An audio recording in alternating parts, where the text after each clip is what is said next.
You feel like you're among friends, you can talk to them. It's not like talking to a stranger.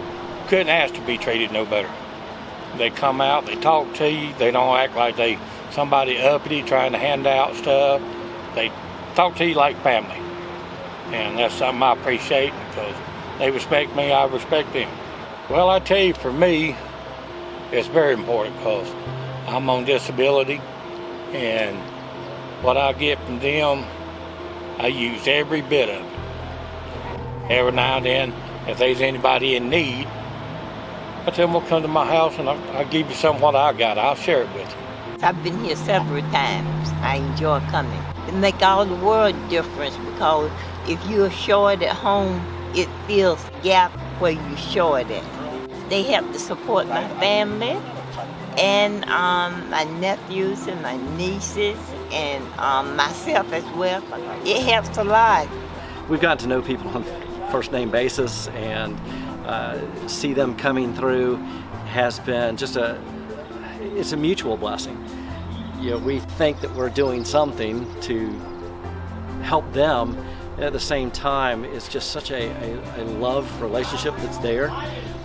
It's certainly a testimony to God's goodness and grace that we were able to see that in action, and really it's not for us. We never look at it as, okay, here comes somebody, we'll just put stuff in their car and they go on.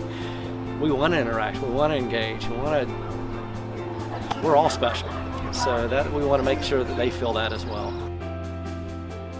Our evening pantries serve families throughout the year, and currently we saw it go from 1,200 different individuals being served to over 1,700. That's an increase of 35%. There are several things that seem to be causing that. Number one, at the end of last year, the extra food stamps that were being given to folks because of the pandemic stopped. And so we had somebody actually go from $350 to feed their family of 5 to 16, simply because of that decrease in funding. Secondly, we got gas prices that are going insane, as well as, of course, the increase in the amount of the cost of the food itself. So we are starting to see people that normally wouldn't be coming, but because they can no longer afford to do that and everything else that seems to be rising.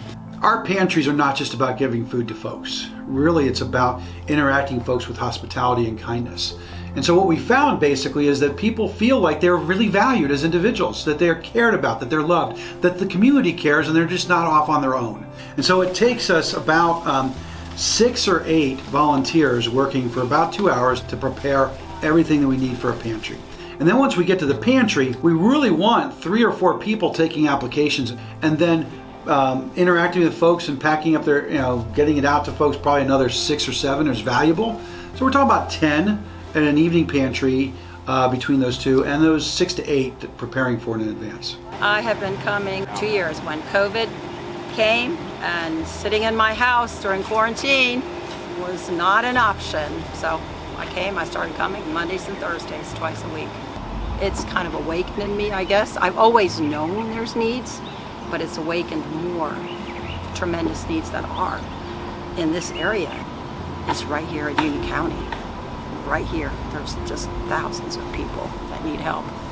Well, I tell you, I tell them that what they're doing is some of the greatest things they could ever do to help the public, because they're making it where people can eat and share and live a normal life without starving to death, the kids going hungry.